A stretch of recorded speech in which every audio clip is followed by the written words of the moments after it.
మొదటి రాజుల గ్రంథం 18వ అధ్యాయం మొదటి వచనం. అనేక దినములైన తరువాత 3వ సంవత్సరమందు యెహోవా వాక్కు ఏలీయాకు ప్రత్యక్షమై, నేను భూమి మీద వర్షము కురిపింపవచ్చున్నాను, నీవు అహాబును వెళ్ళి దర్శించు అని తెలియపరిచాడు. 17వ వచనం కూడా చూద్దాం. 17వ అధ్యాయం మొదటి వచనం. అంతటి గిలాదు కాపురస్తుల సంబంధికు తిష్బీయుడైన ఏలియా అహాబునకు వచ్చి, యెహోవా సన్నిధి నేను నిలబడి ఉన్నాను, ఇశ్రాయేలు దేవుడి నా యెహోవా జీవితుడు, నా మాట ప్రకారము గాక ఈ సంవత్సరంలో మంచైనను వర్షమైనను పాడదని ప్రకటించను. ప్రార్థిద్దాం. ప్రేమైన తండ్రి, చదవబడిన లేఖనం కొరకొదన వాక్యమైన దేవుడు, నీ వాక్కు చేత ఉదయకాల నాతో మాతో మీరు మాట్లాడమని యేసు నామములో అడుగుచున్నాము తండ్రి, ఆమేన్. జాగ్రత్తగా ఈ మాటలు ఆలకిద్దాం. మొదటి రాజుల గ్రంథం 17వ అధ్యాయం మొదటి వచ్చిన భాగం. గిలాదు కాపురస్తుడైనటువంటి వాడు తిష్బీయుడైన ఏలియా అహాబు అనేటువంటి ఒక రాజు యొద్దకు వచ్చి, నేను యెహోవా సన్నిధిలో నిలబడి ఉన్నాను, ఇశ్రాయేలు దేవుడా యెహోవా జీవంతోడు, నా మాట ప్రకారము అని తెలియజేస్తున్నాడు.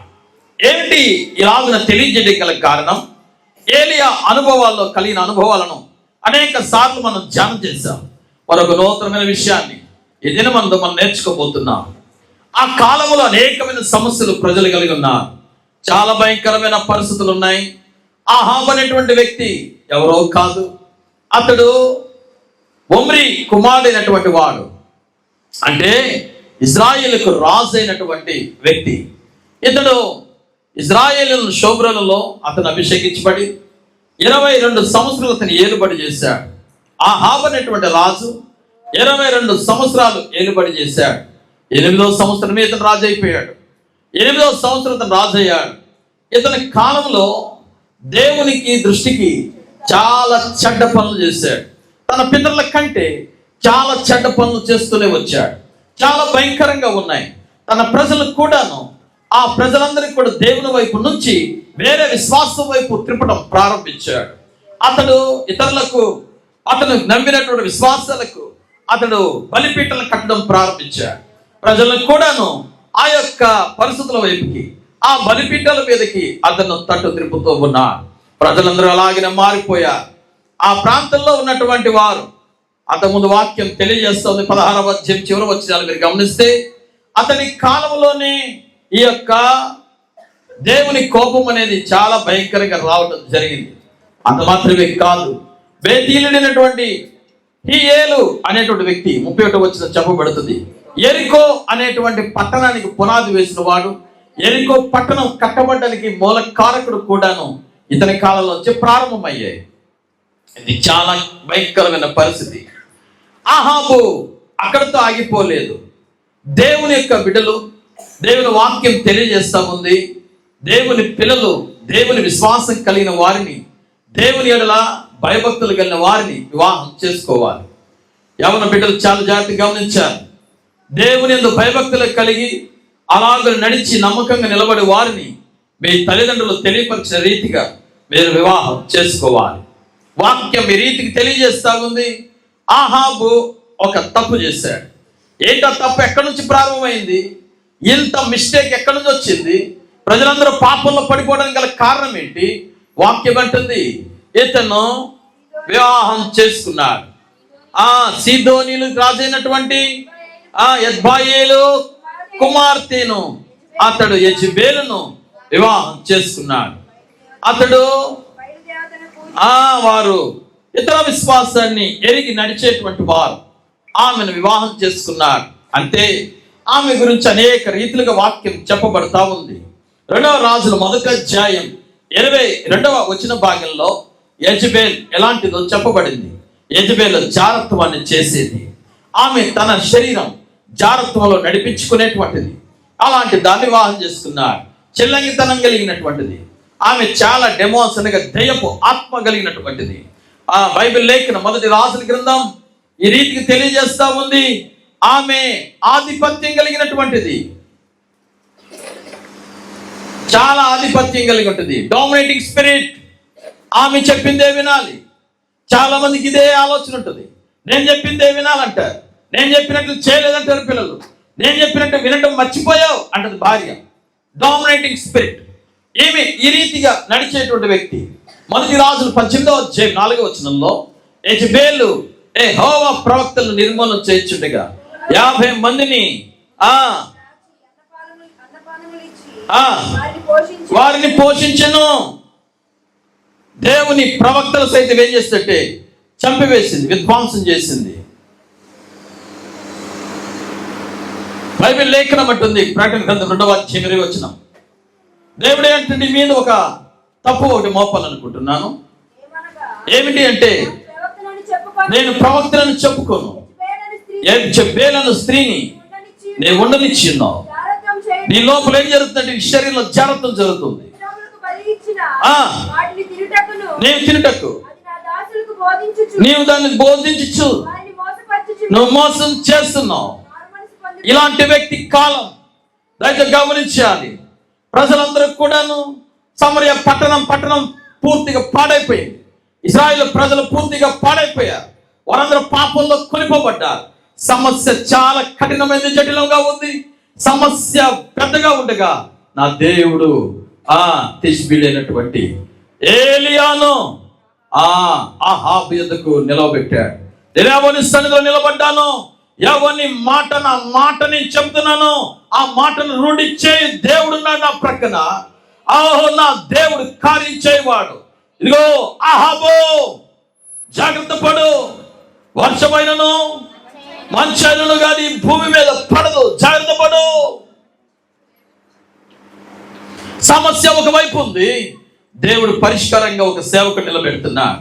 ఈ దినం ఒక సమస్య నీకుంది, పరిష్కారంగా దేవుని ద్వారా, సేవకుని ద్వారా ఆయన కార్యం చేయబోతున్నాడు మీ జీవితంలో. ఆమె చెప్పండి ఇప్పుడు. హల్లెలూయా. పరిష్కారం ఉంది, సమస్య ఉంది.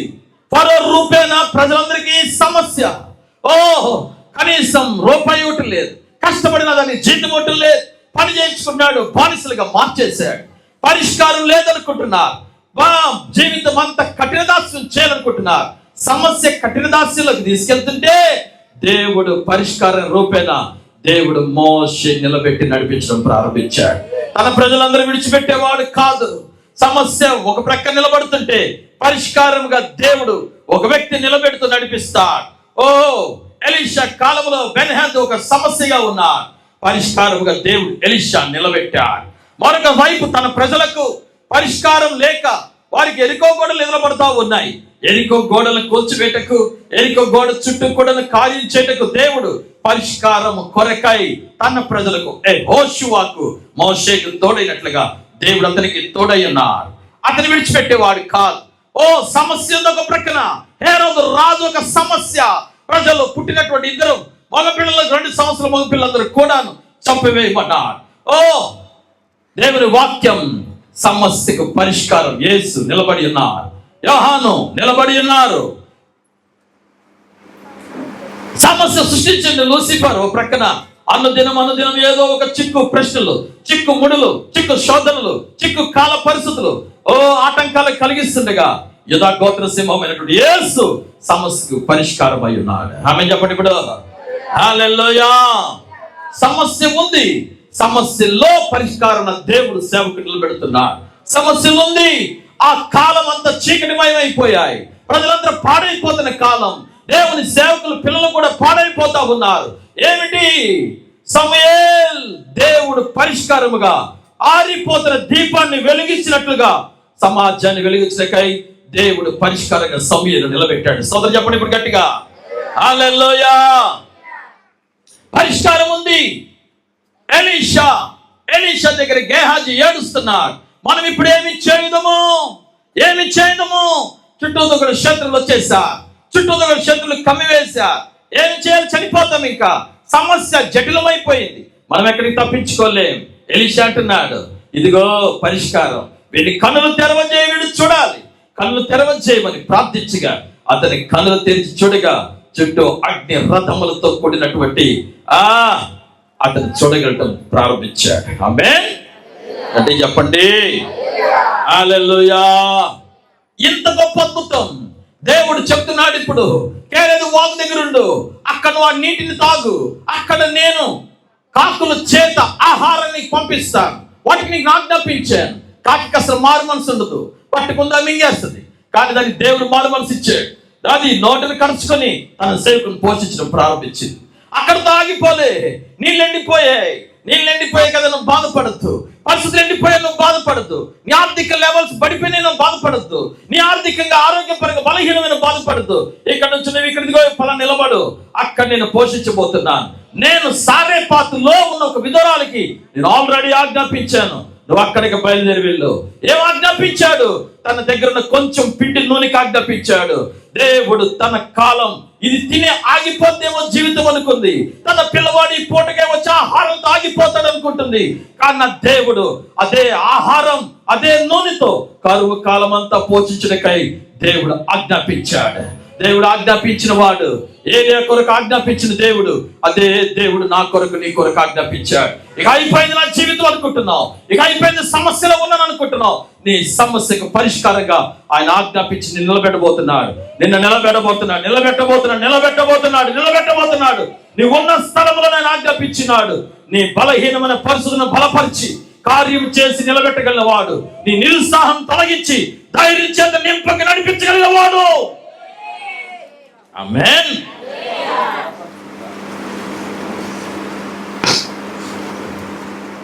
సమస్య ఎక్కడుందో అక్కడ పరిష్కారము ఉంది. ఈ ఉదయకాలం సంఘం చాలా జాగ్రత్తగా ఈ మాటలు వినాలి. ఇక పరిష్కారం లేదు, నా పరిస్థితి ఇంతే అని ఎప్పుడు నీవు అనుకోవద్దు. పరిష్కారం మన దేవుడు. సమస్యగా ఎర్ర సముద్రం నిలబడిన దాని పక్కన పెట్టు, ఈ అప్పును తీసేయి, ఈ రోగం పక్కనెట్టు, ఇది తొలగిపోవాలి, ఇట్లా జరగదు, ఇలా జరగకూడదు కాదు. సమస్యనే మధ్యలో పెట్టి, సమస్య మార్గంలోనే మన మధ్యలో ఆ నీటిని గోడగా మార్చి దాని మధ్యలో మనం నడిపిస్తాడు. అది ఆయన శక్తి. ఆమేన్. ఇలా ఉండగా అతను ప్రార్థించాడు. కొద్దిగా చాలా వేగంగా వెళ్తున్నాడు. ఆహాబు గుర్రం మీద వెళ్తున్నటువంటి వేగం కంటే రథం వేగంతో దేవుడు అతన్ని ప్రేరేపించగా, వాక్యం అంటుంది, ఏలియా ప్రేరేపించబడిన వాడై చాలా వేగంగా, రథము కంటే వేగంగా బయలుదేరి వెళ్ళిపోతున్నాడు. చాలా శక్తిగా మాట్లాడుతున్నాడు. ఇతను ప్రార్థించగా ఇప్పుడు చెప్తున్నాడు, ఆహాబు వారు చేసినటువంటి కానీ కర్మేలు పర్వతం ఒక నిబంధన చేస్తున్నారు. ఏ దేవుడో ఏమిటో, ఎవరు గొప్ప, ఎవరు అసలు నిజమైన దేవుడు, ఎందుకు మీరు రెండు తలపుల మీద ఉంటున్నారు, ఇప్పుడు మీరు ఎరగాలి అని ఇప్పుడు దినం ఏలియా ప్రార్థించగా ఆకాశము నుండి మొదట వర్షంతో కురిపించబడిన తడిసిపోయినటువంటి ఆ కట్టెలు, ఆ కందకం, ఆ బలిపీఠం దేవుడు అగ్ని చేత మండించాడు. ఏ ఒప్పందం చేసుకున్నారు, ఆ నిబంధన జరిగిపోతా ఉంది. వెంటనే ఇశ్రాయేలీయులు అక్కడటువంటి ప్రవక్తల విషయంలో వారు చేసిన పని ఇప్పుడు యెజెబెలుకు తెలిసింది. ఆహాబు వెళ్ళి తన భార్యన యెజెబెలుకు చెప్పాడు, ఇలాగ జరిగిందని. వెంటనే ఇప్పుడు దండరాయించింది. రేపటి కల్లా నీ ప్రాణం నేనేం చేస్తాను తెలుసా, తీసివేస్తాను. రేపటి కల్లా నీ ప్రాణం ఉండదు అని తీసేస్తానంది. వెంటనే ఇతను నిరుత్సాహంతో ఇక్కడ నుంచి మరొక స్థలానికి అతను అరణ్యంలోనికి ప్రయాణమయ్యాడు. మొదటి రాజులు 19వ అధ్యాయం వచ్చిన బేర్షెబాకు అతని ప్రాణం కాపాడుకుంటే అతను బేర్షెబాకు వెళ్ళాడు. చాలా మంది ప్రజలు, పీపుల్ వాస్ లోన్లీనెస్, ఒంటరితనం అనుభవాలు ఉన్నవారు, ఒంటరితనంగా ఆలోచించేటువంటి వారు, ఈ స్థలం కాదు మరొక స్థలానికి పోదాం, ఇక్కడ బాగుండదు అక్కడ బాగుంటుంది అనుకుంటారు.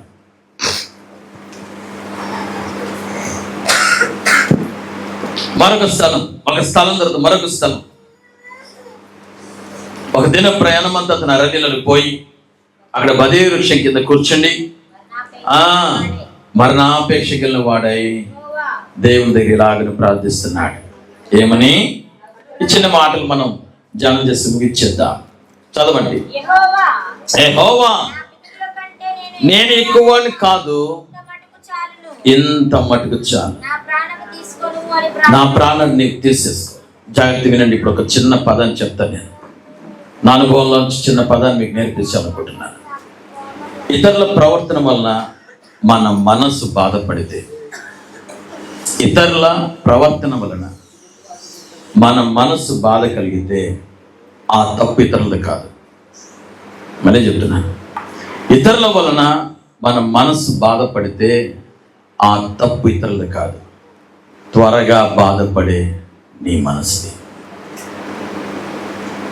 త్వరగా వెంటనే రియాక్ట్ అయ్యే, ప్రతి మాటకు, కామాకు, ఫుల్ స్టాప్కు రియాక్ట్ అయ్యే నీ మనసు.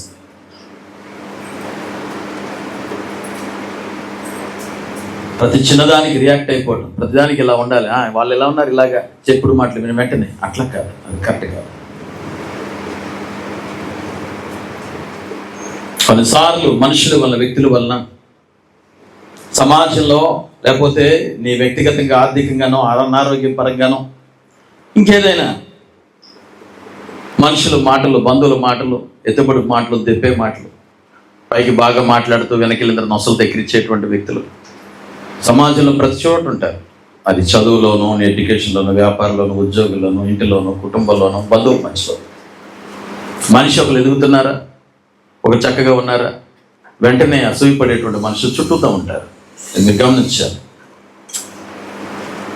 ప్రతి చిన్న విషయానికి నీ మనసు రియాక్ట్ అయితే నిరుత్సాహం పెరిగింది. ఏం కలిగి చెప్పండి, ఇప్పుడు గట్టి చెప్పండి. అపవాది వేసే ఒక బాణంలో ఒక బాణం నేను నిరుత్సాహంలో తీసుకెళ్తాను. అప్పుడు నువ్వు చదవలేవు, అప్పుడు నువ్వు కాన్సన్ట్రేట్ చేయలేవు, ప్రేయర్ చేయలేవు, చేయాలనుకుంటావు, నువ్వు లెగలేవు, అసలు ముందు నువ్వు నడవాలనుకుంటావు, నువ్వు నడవలేవు, అంతే.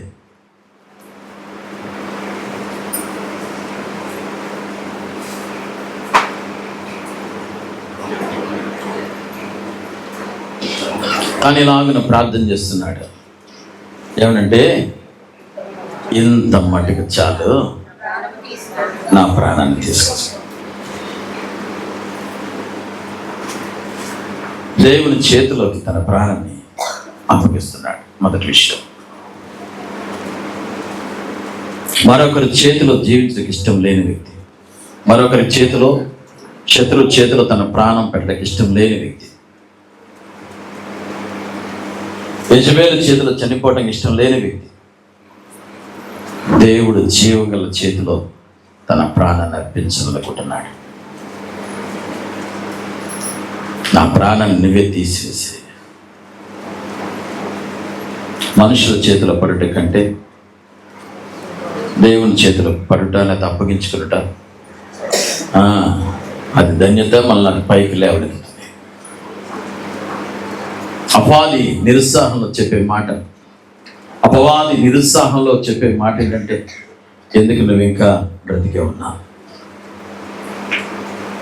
ఎందుకు ఇంకా నువ్వు బ్రతుకున్నావు, నేను చచ్చిపోతే బాగుండు అని అనిపిస్తుంది కదా. నీ ఆర్థికంగా లేదా నీ అనారోగ్యంగా బంధువులు అనే మాటలు చూసి ఎందుకు మనం ఇంకా ఉన్నాం, చనిపోతే బాగుండు, సమస్యల పరిష్కారం అవుతాయి.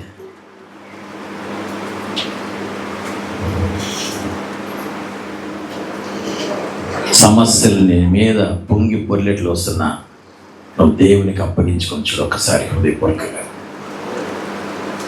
సమస్య నీ మీద పొంగి పొర్లిన దేవునికి అప్పగించుకొని చూడు, నీ సమస్యను పరిష్కారం చేసి మొదలు పెడతాడు ఆయన.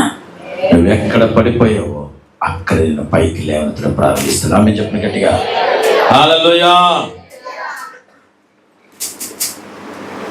అపవాది మరణించు, చనిపో అనే ఆలోచన పుట్టిస్తే దేవుడు చనిపోయిన వారిని నిత్య జీవులకు నడిపించేవాడు ఆయన. ఆమేన్. మరణంలో నుండి దాటించేవాడు ఆయన. దేవునికి భయం కలిగిన గాక. మొదటి రాజుల 19వ అధ్యాయం 4వ వచనం. రెండవ విషయం, ఇక్కడ ఒక మాట చెప్పబడుతుంది. ఇతను యథార్థమైన ప్రార్థన చేశాడు. ఏం ప్రార్థన చేశాడు చెప్పండి గట్టిగా. యథార్థమైన ప్రార్థన చేశాడు. చాలా అద్భుతం అది. తన ప్రార్థన చాలా ఉన్నతమైనటువంటిది. చదవండి ఒకసారి. తాను ఒక దిన ప్రయాణం అరణ్యంలోనికి పోయి మరణాపేక్ష కలిగిన వాడై యెహోవా ఎక్కువవాడు కాను, ఎంత మటుకు చాలా చాలా జాగ్రత్తగా వినండి. తాను చాలా ప్రార్థన, బలమైన ప్రార్థన, ఒక యథార్థమైన ప్రార్థన. బయట ఒకలాగా లోపల ఒకలాగా లేదు. ఇది నేను ఎలాగున్నానో నువ్వు ఎరిగిన వాడు, నా పితరుల కంటే ఎక్కువ వాడిని కాదు. చాలా మంది ప్రార్థన అలంకార ప్రార్థన చేస్తారు. హిజ్కియా కూడాను తన బలహీనమైనప్పుడు రోగం కలిగి ఉంది. రోగం కలిగి ఉన్నాడు. దేవుడు అంటున్నాడు, నీ ఇంటికి చక్కబెట్టుకో. రోగంతో ఉన్నవాడు చక్కబెట్టుకుంటానయ్యా, నన్ను క్షమించయ్యా అని అడగలేదు. ఇప్పుడు అంటున్నాడు దేవునితో, నేను నీ సన్నిధిలో ఎలాగని యథార్థంగా నడిచానో జ్ఞాపకం చేసుకో. అంతే. నేను నీ సన్నిధిలో యథార్థంగా సత్యముతో ఎలా నడిచానో, ఎలాగ నేను నీకు అనుకూలంగా నడిచాను. మనుషులకు అనుకూలంగా నడవలే. మనుషుల్లో చెప్పారు అలాగా, మనుషుల్లో చెప్పారు ఇలాగా నడవలే. నీ దృష్టికి ఇలా అనుకూలంగా నడిచాను, ఒకసారి జ్ఞాపకం చేసుకో అన్నాడు. అంతే. అమ్మో, దేవుడు అన్నాడు, ఎలీషా, ఓ యెషయా చెప్పు, ఏమని చెప్పాలి? అతన్ని మరణం తప్పించాను, 15 సంవత్సరాల ఆయుష్ అతనికి అందించానని చెప్పు. ఆమేన్. ఓ, అలాంటి ప్రార్థన చేయాలంటే మనకి దమ్ముండాలి. నేనేం తప్పు చేసానని క్షమించయ్యా, లేదా నన్ను కరుణించయ్యా, ఇలాంటి మరి ఇది కాదు. నేను ఎలా నడిచాను చెప్పగలవు ఎప్పుడన్నా?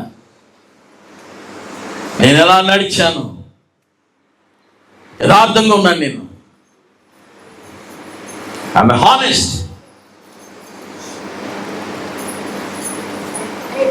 యథార్థమైన ప్రార్థన. యథార్థకి ఆపోజిట్ వేషధారణ, వేషధారి.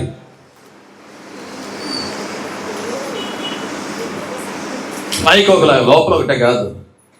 బయటికి ఎలా ఉన్నావు, లోపల అలాగ ఉండాలి. యేసు ప్రభువు వారు చెప్తున్నారు, మీరు ప్రార్థించినప్పుడు ప్రార్థన అప్పచెప్పడం కాదు, రహస్యమందున తండ్రి దగ్గరికి మీరు వెళుతున్నారు కదా, గది తలుపులు వేసి పరలోకపు మా తండ్రి అని ప్రార్థించండి. అంతరంగమును చూచు దేవుడు. రహస్యంగా నువ్వు చేసే ప్రార్థన, అంతరంగంలో చేసే ప్రార్థన వెలుపట నీకు బలమైనటువంటి గిఫ్ట్ రూపేణ ఆయన అనుగ్రహించేవాడు. ఆమేన్. అంటే చెప్పండి, ఒక మంచి గొప్ప ఏమన్నది రివార్డ్. అంతరంగాన్ని చూచి దేవుడు వెలుపట ఒక రివార్డ్ ఇస్తాడు నీకు, నాకు. అన్న అంతరంగంలో ప్రార్థించింది, దేవుడు వెలుపట ఆమె కోరుకున్నట్లుగా దేవుడు చేశాడు. మరెన్నడూ ఆమె దుఃఖించలేదు. ఇక అంతే. ఆమె ఎందుకు ప్రార్థించిందో తెలియదు, దేనికని జవాబిచ్చాడో తర్వాత వచ్చి చెప్పబడుతుంది. ఆమెకు ఒక కుమారుడు అనుగ్రహించబట్టి.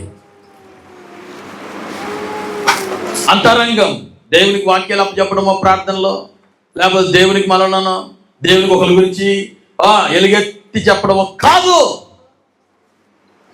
యథార్థంగా నిలబడటం, యథార్థంగా ప్రభు కొరకు నిలిచినట్టు. ఆమేన్. గట్టి చెప్పండి. మనుషులు అనుకుంటారు, యోగ గ్రంథంలో చెప్పబడింది.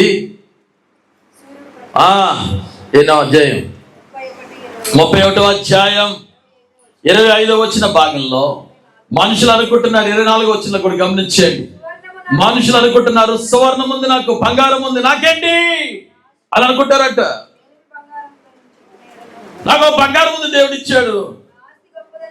ఆస్తి గొప్పది, చాలా గొప్పది. మొన్న రీసెంట్ స్థలం కొన్నాం, మొన్న పొలం కొన్నాం, మొన్న కారు కొన్నాం, మొన్న బండి కొన్నాం, మొన్న మల్లికం ఉంగరం కొన్నాం, మొన్నే అన్ని కొంటున్నాం. ఈ మధ్య ప్రార్థన చేస్తే దేవుడు ఇచ్చేస్తున్నాడు.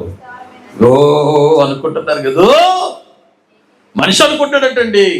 దేన్ని ఆశ్రయం చేసుకుంటున్నాడంటే మనిషి యథార్థత లేనాడు.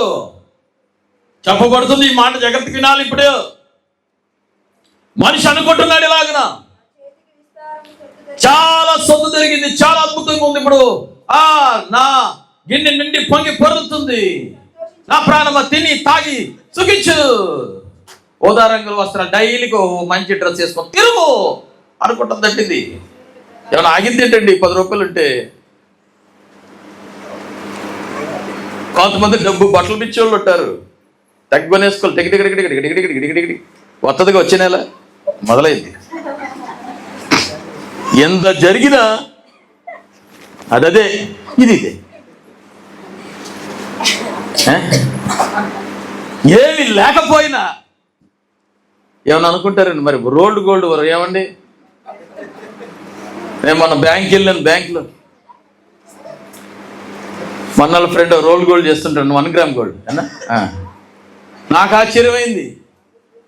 బ్యాంక్ మేనేజర్కి వాళ్ళందరికీ ఇవన్నీ ఎత్తున్నాడు. వీళ్ళకి ఇదేం పని, వాళ్ళ స్థాయి ఏంటి? 1 గ్రామ్ గోల్డ్ కొనుక్కుంటారా? వేసుకుంది ఒక ఆవిడ, వేసుకుంది. వారిని ఆయన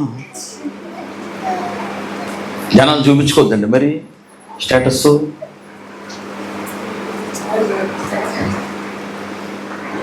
జనాలు అనుకుంటారంట నాకేంటి ఇది అంత ఉంది, బంగారం వద్దు బోర్డు అంతుంది, ఆస్తుంది బోర్డు అంతుంది అని. ఇదే నా ఆశ్రయం అనుకుంటున్నారు. కానీ అది వేషధారితనం అన్నాడు దేవుడు. ఏమన్నాడు దాన్ని? దేవుడి దృష్టికి నేను ఇలా ఉందనుకోవటం వేషధారిని నా దేవునికి. కారణం ఏంటంటే గడిచిన కాలంలో చాలా మంది తెలుసు, 2019లో చిన్న వైరస్ వస్తే ప్రపంచం ఊపితే అనేక మంది ధనవంతులు డబ్బులు ఇసిరేశారు రోడ్ల మీదకి. ఏమి చేసుకోలేకపోయింది, ఈ ధనం కాపాడలేకపోయింది, బంగారం కాపాడలేకపోయింది. చిన్న వరద వస్తే ఆస్తి ఆస్తే వదిలేసి బయటికి వెళ్ళాడు మనిషి. ఓ ఇది నాది, ఎలా అతలకి ఎలా ఇక్కడ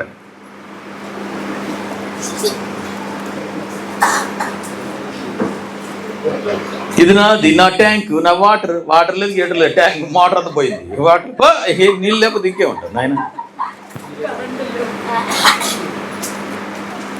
చెల్లిన ఒక 2 రోజులు వర్షానికి మనిషి ఆశ్రయించుకున్న స్థలం, మనిషి ఆశ్రయం కలిగి ఉన్నటువంటిది మనిషిని ఏం చేయలేకపోయిందంటే ఏం చేయలేకపోయింది, కాపాడలేకపోయింది. వేషధారి. గమనించు, యోబు చూచావను ఒకసారి, అతడు యథార్థవంతుడు, ఈజ్ హానెస్ట్. దేవుని పిల్లలు యథార్థం ఉన్నది. ప్రార్థనలో కూడా ప్రార్థన చేస్తున్నాడు.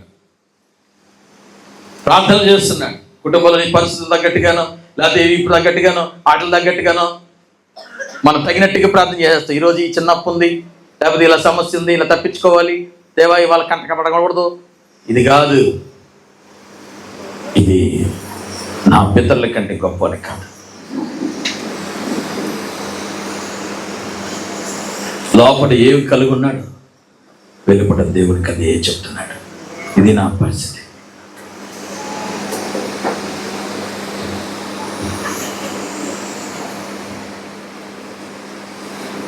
నీవే నన్ను నిలబెట్టువాడు, తీసుకుంటే నీవే తీసేసుకోవాలి. వేరే వ్యక్తుల చేతులు నేను ప్రాణం పోకూడదు. ఇంతలా ఉంటే ఉత్కంఠగా దేవుడు ఏం చేయాలి? దేవుడు ఏం చేస్తాడో తెలుసా? 3వ విషయం చూడండి, 1 రాజులు 19:5. He received God's provision. దేవుడు సమస్యల్లో అతడు పోషించబడుతున్నాడు, భోజనం చేస్తూ. చాలా కష్టంగా ఉంది ప్రాణం. ఎవరికైనా తినబుద్ధి అయిద్దా? చెప్పరేంటండి.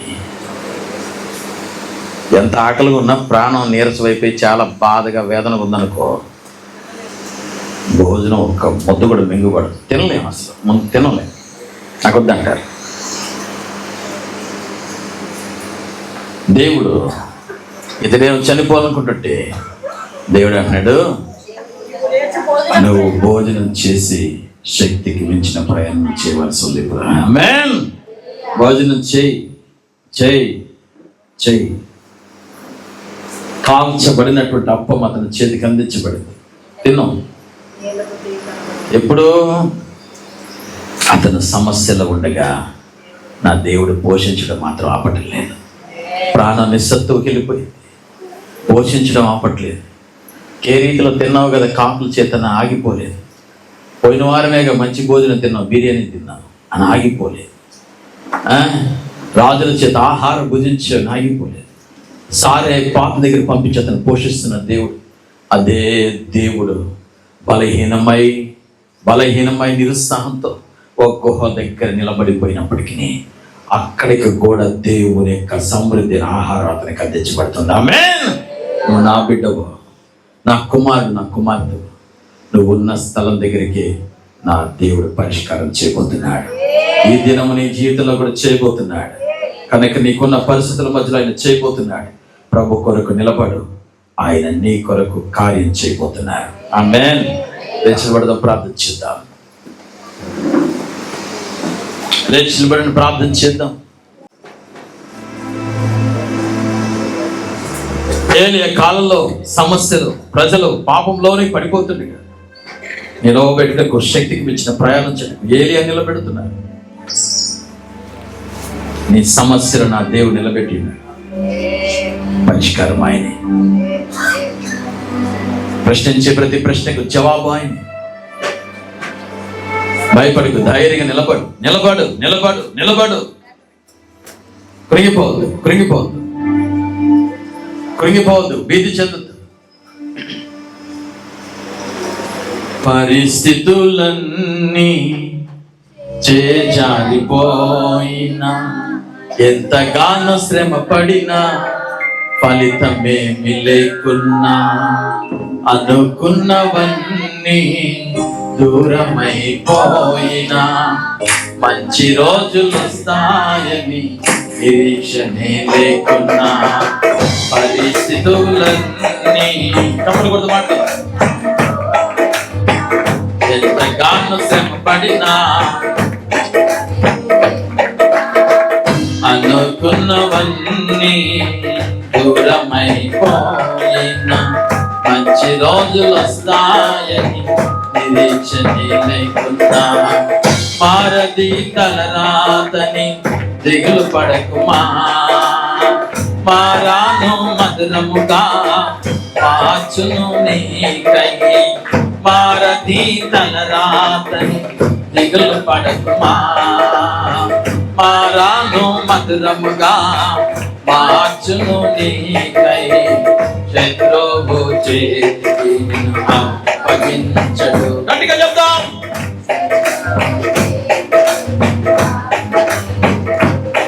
సియోను దేవుడే నిన్ను సిగ్గుపడనివ్వడు, కనికరాపునుడే నీ కన్నీరు తుడుచును. సియోను దేవుడే కనికరాపునుడే, అసమానుడైన వాడు అవమాన పరచడు నిన్ను, ఓటమి ఎరుగని మన దేవుడు ఓడిపోనివ్వడు నిన్ను, అగ్నిగుండములో నెట్టివేసిన సింహాల నోటికి ఎన్నో అప్పగించిన, శత్రువే నీ స్థితి చూసి అతిశయపడుచున్నా, సింహాలే నీ ఎదుటే మింగివేయ నిలచిన. చదువు మరోసారి. నెట్టివేసిన సింహాల నోటికి శత్రువే నీ స్థితి చూసి సింహాలే నీ ఎదుటే మింగివేయ నిలచిన, నాకే ఏల శ్రమలంటూ కృంగిపోకుమా, తేరి చూడు యేసుని అగ్నిలో నిలిచిన నీకై, నాకే ఏల శ్రమలంటూ తేరి చూడు యేసుని అగ్నిలో నిలిచిన నీకై, శత్రువు చేతికి అప్పగించడు.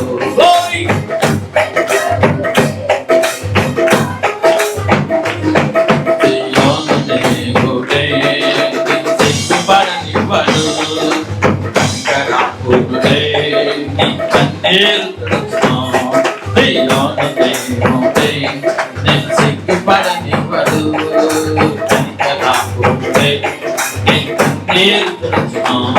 సియోను దేవుడే నిన్ను సిగ్గుపడనివ్వడు, కనికరాపునుడే. సియోను దేవుడే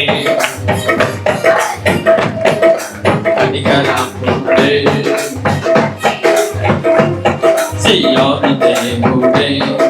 నీ కుటుంబాన్ని, నీ పరిస్థితులు బట్టి ఇతరులు నేను ఏలనగా మార్చడు నా దేవుడు. నీవు నిలబడతావు, నిలబెట్టువాడు ఆయన, సమస్యల పరిష్కారం ఆయన.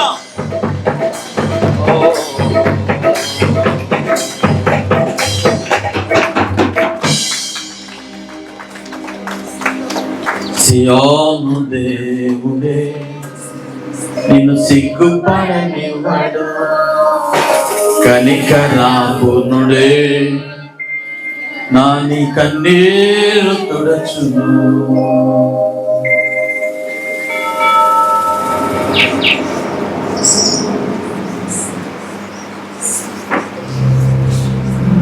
ఘన కార్యాలెన్నో నీకై చేసినవాడు, కష్టకాలమందు నీ చేయి విడచునా, అసాధ్యాన దాటించిన నాథుడు శ్రమలో నిన్ను దాటిపోవునా. ప్రియమైన తండ్రి, నీ సన్నిధిలో మేమందరం నిలిచి ఈ రీతిగా నీ మాట చేత, నీ ఉపదేశం చేత ధైర్యపరిచినందుకు కొరకు స్తోత్రం. పరిస్థితులు కృంగదీస్తున్నా, పరిస్థితులు బలహీనపరుస్తున్నా, సమస్యకు పరిష్కారం నేనే ఉన్నాను అని ఉన్నవాడు అనువాడు దేవుడు అరణ్యములో మోషకు తోడినట్లు ఉన్నవాడు అగ్నిగుండములో షడ్రక్ మేషక్ అబేద్నెగోలకు తోడైనవాడు ఉన్నవాడు సింహాల బోనులో దానియేలుకు మీరు తోడైనవాడు. శ్రమలలో నువ్వు సమీప బంధువుడు. సంఘం ఎవరైతే నీ బిడ్డలు బలహీనము కలిగి నిరుత్సాహం నింపబడిన ధైర్యపరిచి వారి సమస్యకు పరిష్కారం మీరని, ఆశ్రయ దుర్గం మీరని, నిన్ను ఆధారం చేసుకొని ప్రతి విషయంలో మిమ్మల్ని ఆధారం చేసుకొని నిలబడ్డకు శక్తిని అందించుకుని యేసు నామములో అడిగి వేడుకొంచున్నాం తండ్రి. ఆమేన్.